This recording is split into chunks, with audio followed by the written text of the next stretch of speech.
Hello, everyone, and welcome to Intro to Python. My name is Anish, and I am your host for the series. Welcome to our final episode of Intro to Python. Today, we are going to be looking at modules. So, last class, we looked at um, functions. Hopefully, every time had everybody learned something new last class, and you got some time at home to practice and just work through functions. So, like the title says, we are going to be looking at modules and libraries. So, let's talk about what a module is. So, what happens? So, when you download Python or any other programming language, let's talk about everything you get with it. Well, with Python, let's just talk about Python specific. Now, you get an IDE, which is an integrated development environment. You get the language itself,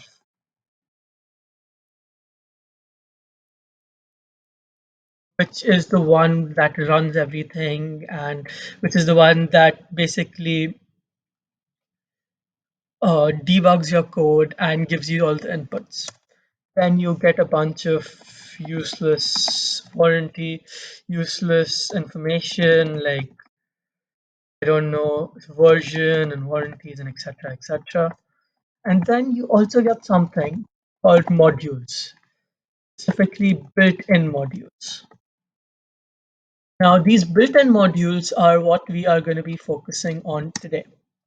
So what these modules are basically they are a bunch of codes that we all might require while writing Python that have already been pre-written for us and we can straight away use while writing a Python code. So let's say you are writing a code for trigonometry, and I hope everybody here knows sine, cos, and tan. Otherwise, it'll be a little hard for you to relate. But what sine, cos, and tan are basically are they're just functions that you can apply to a particular triangle to a right angle triangle to find the other sides or the other angles of the triangle. So what these functions so normally if I was to use cosine or if I was to use cos, sine, or tan in a code, I would have to write a whole function. So I would have to say def cos, and I would have to give my parameters a, b, c, d, and I would go on and I have to write a whole function for cosine. That would take me about at least a couple good 30, 40 lines. But what the Python developers and programming language developers realized is that there is so many things that everybody across the world needs to use in their codes, and they have to just keep writing it again and again and again. And like we said, writing something again and again is inefficient. So why would the Python developers want them to do it? So what they did? Well, they included these pockets of already written code along with their language, and they call them modules. So one module we're going to be looking at specifically to explain this better is the math module. So these modules are already in Python and you don't have to download anything along as long as you have Python, you'll have them and all you do is write import math. And as soon as you write that at the top of the code, you get access to all of these functions that exist in Python. So let's say you wanted to find, let's use the function you were already going with. Let's say you wanted to find cos, or let's say you wanted to find the sine of a number. Normally, you'd have to write a function, you'd have to run loops, you'd have to have variables. But after doing import math, all you can write is print math.sine, whatever number, let's say 90, and okay, all you have to do is run the code and you'll have your answer. But if I didn't have this, one important thing, never forget to write that module because without that, you will run into an error because math is not defined. But as long as you have this import function, you will have access to all each and every single one of these modules, and you can use them. You even have stuff like seal, com, degrees, distance, exp, and then you also have access to math constants like math.e, pi, like Euler's number, you have pi, you have the floating point positive infinity. So like if I was to do let's say I had to write a code to find the area of the circle.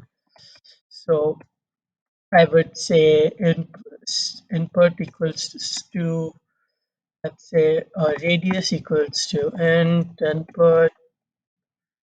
Um, for now, I'll just write this because the code is just amongst us.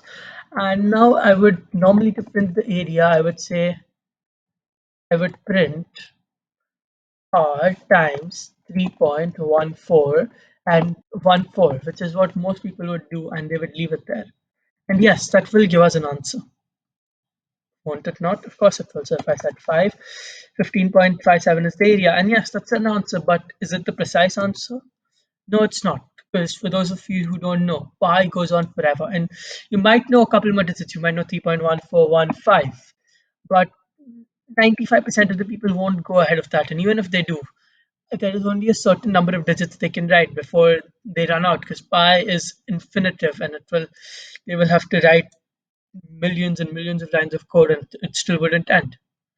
But what if I told you that all you had to do was just, with the already a present module import math, all you could do is say math.py, like it says here, and you could simply say math.py times r, and you could run it. Let's say I write 5 again. You could get a far, far more precise value. What did I just do? My bad.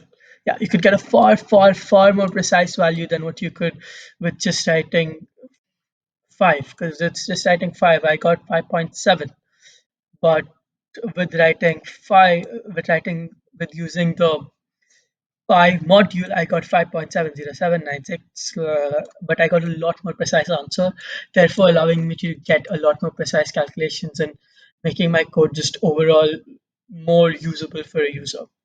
So that is just one example of the many modules that are included. So, and again, this is just a small part of the math module. And if you guys want to explore more about modules, like want to know which ones are there, there's like a ton more modules that are included in Python. One more that I would say specifically look at is the random module, which can help you create games. Like I remember at the beginning of me learning Python, I created rock paper scissors games using the Python module. I mean the random module, which is a Python library, and they can actually be very helpful. So I would advise going to this link, which is python.org, which is Python's official website, and going to their modules. They have infinitive modules that you can have. So these are all of the built-in modules that are in Python. So you got arithmetic error, environment, compile, bool, getter, map, round, tuple. You got all of these modules built into Python. So please make sure you're using this, because trust me, these can often save you a lot of time while writing, and they can actually be very helpful. And some of you might not even realize what modules exist. So like if you might be writing a code to, let's say, look at the number of letters in a text using a for loop and stuff like that, but you know what, a module that already does that for you exists. So you will then waste a lot of time writing a code when that already exists in a Python built-in module. So therefore, I'm saying please try and explore these modules. Spend a good hour and a half just looking at all the modules that exist, how they can be used. Just go to this website, look at every single module that exists. Because trust me, they will be very helpful. And if you want a little bit more detail, you can go to W3 Schools, which will give you a piece by piece description of everything that's in the module and what it does. So, guys, I hope you enjoyed this series. My name is Anish, and this was the final lesson of Intro to Python. Now, what I want you guys to go home and do is start as your final project. Is I want you to create a giant calculator that does everything from doing basic calculations to doing stuff like sine, cos, tan, and try using a couple more of the modules that I heard. So try converting things from degrees to radians, and then creating calculators for radians, like things that taken something as a degree, convert it to radians, solve for radians and then give you an answer back in degrees. Try creating calculators like that and just maybe spread the knowledge, tell other people about this course. And guys, stay tuned for our next course that's going to be coming about like further about Python modules, where we're gonna teach you how to use UI and teach you how to use some more complex games, etc., etc. So stay tuned for that. Hope you enjoyed this series, and I will see you next time. Bye.